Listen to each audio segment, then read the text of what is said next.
안녕하십니까. 서초 미소사랑의원 원장 서정곤입니다. 자, 오늘은 제가 조금 특별한 주제로 말씀을 드리겠습니다. 화상흉터를 치료하기 위해서 후배 의사 선생님을 모시는 광고를 한번 해볼까 합니다. 제가 예상하기로는 한 1년 후쯤 화상흉터 전문 병원에 틀을 좀 마련하고 제 뒤를 이어서 계속 화상흉터 피놀셀 치료를 계속 이어가실 선생님을 제가 찾고 있습니다. 제가 한 1년 뒤쯤 생각하는 것은 내년 여름쯤 되면 코로나가 없어져서 정상적으로 활동을 하게 되고 저희 병원도 정상적으로 진료를 할 수 있게 되어서 환자를 많이 볼 것으로 기대를 하고 있어서 의사 선생님을 따로 모시는 것을 1년 후쯤, 내년 여름쯤 예상을 좀 하고 있습니다.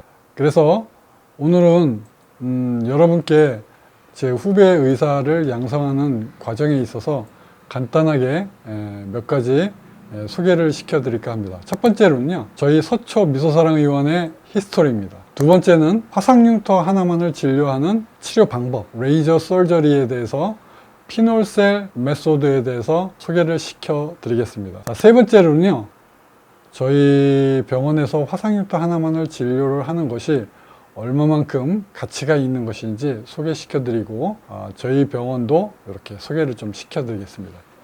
첫 번째로는요, 히스토리입니다. 제가 처음에 화상흉터를 시작한 계기가 된 게 저희 큰아들 때문에 화상흉터를 시작하게 되었습니다. 저희 큰아들이 초등학교 6학년 때 차문에 엄지손가락이 끼어서 엄지손가락을 크게 다쳤어요. 그때 바로 얘기를 했으면 됐는데 요거를 좀 아이가 좀 숨겼어요. 그래서 오래 있다 보니까 치료 시기를 놓쳐서 손톱이 갈라져서 이렇게 비유성 흉터가 생기고요. 손톱이 완전히 중간에 없지요. 속에는 이렇게 빨갛게 흉터가 생기고 패드가 이렇게 보입니다. 그래서 이거를 치료를 하려고 성형외과를 갔었는데 이게 치료를 하기가 좀 어렵다고 그래서 좀 고민을 하다가 제가 직접 치료를 하기로 했습니다. 그래서 피놀 요법이라는 것을 발견하게 됐고요. 그 당시에 이미 한국 논문에 이게 피놀 요법이 발표가 됐어요. 그래서 제가 이 논문을 보고 저희 아들을 처음에 치료를 시작해서 6번을 한 결과 이렇게 만들어 놨습니다. 그때 제가 해부학 공부하고 처음에 시도를 하면서 가족을 또 치료하는 거기 때문에 굉장히 떨리는 마음으로 치료를 했던 기억이 아주 새록새록 납니다. 그래서 이거를 성공하고 난 다음부터 화상흉터에도 적용을 하기 시작했고요. 그 다음에 시간이 조금 더 흘러서 화상흉터뿐만이 아니고 피부 이식 흉터에도 적용을 하기 시작했고요. 그 다음에 오늘날에 이르렀습니다. 이제 햇수로 19년째가 되고 있습니다. 두 번째로는 피놀셀 치료를 좀 소개를 해보겠습니다. 자, 여러분께서 레이저 서저리 하니까 자꾸 다른 레이저랑 이렇게 비교를 하세요. 어떤 레이저를 쓰냐, 회사는 어떤 거냐, 얼마나 좋은 레이저냐. 저는 가장 고전적인 방법으로 치료를 하고 있습니다. 어떤 얘기냐면 레이저가 처음 나온 시절에 레이저가 처음 나왔다는 거는 그 CO2 레이저입니다. 우리 보면은 가장 흔한 레이저죠. 동네에 내과에도 있고 소아과에도 있고 산부인과에도 있고 이게 동네에 흔한 레이저예요. 저보고 어떤 레이저 쓰냐, 얼마나 좋은 레이저 쓰냐 물어보지 마세요. 그리고 또 어떤 의사 선생님들은 그 CO2 레이저를 사용하는데 에너지는 어떻게 쓰냐, 그런 거 물어보지 마십시오.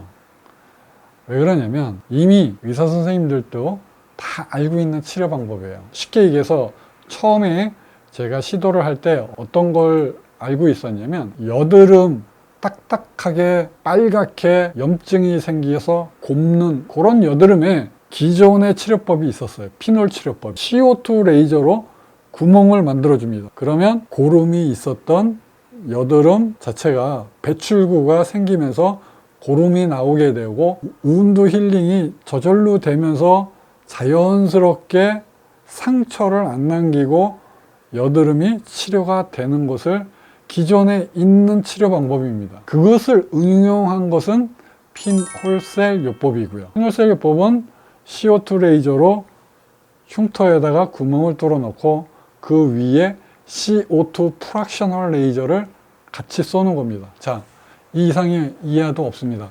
그 다음에는 의사 선생님이 판단해서 하는 거예요. 제가 처음에 그렇게 시작했습니다.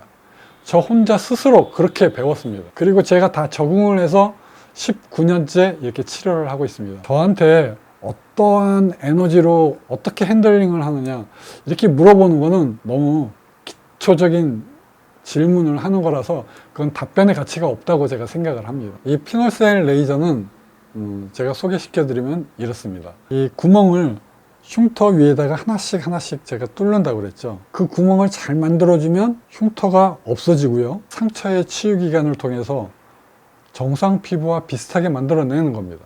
그거를 의사가 유도해내는 거예요. 이 구멍을 뚫는다는 것은 어떤 의미냐? 흉터를 없애는 겁니다. 사실은 이게 말도 안 되게 시간이 어마어마하게 많이 걸립니다. 왜요? 한 개씩 구멍을 뚫었기 때문에 그렇습니다. 그냥 다른 레이저처럼 쭉쭉쭉쭉 쏘고 많은 게 아니에요. 화상 흉터 하나만 허벅지 사진이에요. 허벅지에 흉터가 좀 심하게 있습니다. 이 정도 사이즈의 흉터를 저희 병원에서 피놀셀 레이저로 구멍을 한번 뚫는데 한 번 피놀셀 레이저 수술을 하는데 시간이 얼마나 걸릴까요? 준비 시간 빼고 처치 시간 빼고 수술하는 시간만 8시간입니다. 왜 그러냐면 정말 집중해서 구멍을 그냥 뚫어놓으면 되는 게 아니에요. 구멍을 잘 뚫어야 돼요. 어떻게 해요? 흉터 모양에 따라서. 허벅지에 흉터가 있는데 흉터 모양이 똑같지 않죠. 쭈글쭈글하죠. 구멍을 이 흉터 모양에 따라서 하나씩 신경 쓰면서 잘 뚫어 놓으면 흉터를 없앨 수 있어요. 잘 뚫어 놓으면. 무서운 얘기입니다. 이게 8시간이 걸린다는 겁니다. 이렇게 8시간을 하고 나면요, 제가 그 다음 날은 좀 쉬어야 돼요. 왜요? 목과 어깨와 그 다음에 이 척추에, 손목에, 팔에 전부 다 긴장이 있어서 그 다음 날은 좀 쉬어줘야 돼요. 이 피놀셀 레이저의 치료 방법이 완전히 그냥 일반 레이저 수술과는 완전히 틀리다. 자, 이걸 오늘 말씀드리겠습니다. 화상흉터 하나만. 자, 여기 얼굴 사진이 있습니다. 이 얼굴 전체를 치료를 하면 여러분 시간을 얼마나 걸릴 것 같습니까? 이 허벅지보다 사이즈가 적으니까 시간이 더 빨리 끝날 것 같죠? 안 그렇습니다. 시간이 오히려 더 많이 걸립니다. 얼굴은 굴곡이 있고 해부학적 모양이 전부 다 틀립니다. 해부학적 모양을 고려를 해서 피놀셀 레이저 구멍을 뚫어 놓지 않으면 절대로 효과를 못 봅니다. 오히려 망가뜨려서 흉터를 더 심하게 만들어요. 자, 이거를 치료를 하는데 시간이 얼마 걸리냐? 8시간에서 한 10시간 정도 걸립니다. 레이저 수술을 한다는 게. 흉터의 난이도에 따라서 시간이 8시간에서 10시간까지 수술 시간이 이렇게 많이 걸려요. 그래서 처음에는 저도 젊었을 때는 제 몸에 무리가 가는 줄 몰랐습니다. 제 몸이 망가지는 걸 몰랐어요. 그래서 그때만 해도 건강을 걱정하기에는 아직 젊은 나이라고 생각을 했기 때문에 그렇습니다. 그런데 그렇게 제 건강을 돌보지 않고 무리하게 치료를 하고 이렇게 하루 종일 수술하고 난 다음에 그 다음에도 또 레이저를 또 수술을 하고 그랬기 때문에 50견을 2번이나 맞았어요. 이렇게 몸에 굉장히 무리가 가는 겁니다.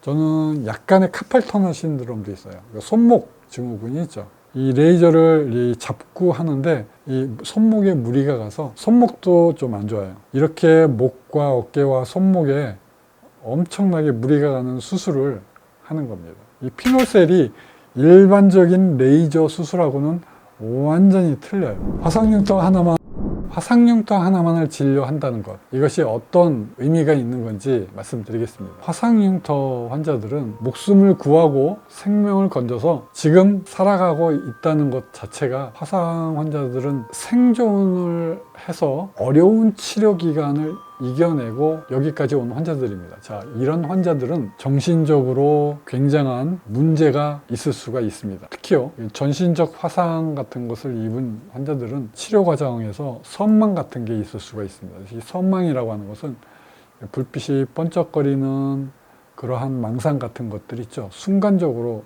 오는, 그 다음에 아주 힘들었던 순간의 그 느낌, 그 통증이라든지 그런 것들이 망상처럼 이렇게 딱 오는 겁니다. PTSD라고 해서 외상 후 스트레스 장애 있죠?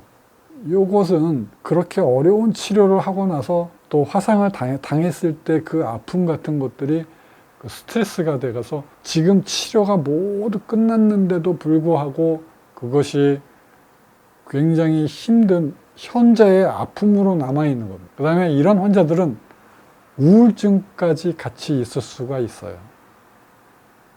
그래서 이렇게 정신적으로 불완전한 환자들을 진료를 해야 돼요. 이것을 충분히 감안해야 됩니다. 자, 이러한 환자를 매일매일 진료를 하는 거예요. 저는 제 스스로 정신적으로 앵꼬가 나지 않기 위해서 저도 운동을 하고 취미 활동을 합니다. 제가 최근에 한 거는 마라톤 운동하고요. 그 다음에 정서적으로, 정신적으로 무너지지 않기 위해서 제가 또 클래식 음악은 오래전부터 듣고 있습니다. 자, 그래서 저희 병원에서 환자를 진료를 한다는 것은 의사 선생님이 육체적으로 건강해야 됩니다. 그러니까 운동을 열심히 하고 젊은 의사 선생님도 자기 몸을 튼튼하게 만들어야지 견딜 수가 있어요. 몸이 망가지지 않습니다. 그리고 정서적으로 취미 활동을 건강하게 해서 자기 자신의 정신적인 에너지를 보충을 할 필요가 있습니다. 그래서 이렇게 훌륭한 진료를 하실 제가 후배 의사 선생님을 찾고 있는 것입니다. 아주 도움이 절실한 환자들입니다. 인생이 바뀌어버린 환자들에게 새로운 인생을 찾아주는 것, 아픈 기억을 완전히 없애주는 것, 굉장한 고통에서 생존을 해낸 환자들에게 새로운 인생을 찾아주는 것, 그러한 훌륭한 의사 선생님을 제가 찾고 있습니다. 혹시 관심이 있는 훌륭한 선생님들께서 많이 지원을 해주셨으면 하고 오늘 이 시간에 여러분께 소개를 해드렸습니다. 화상흉터 하나만 서초 미소사랑의원 서정관이었습니다. 감사합니다.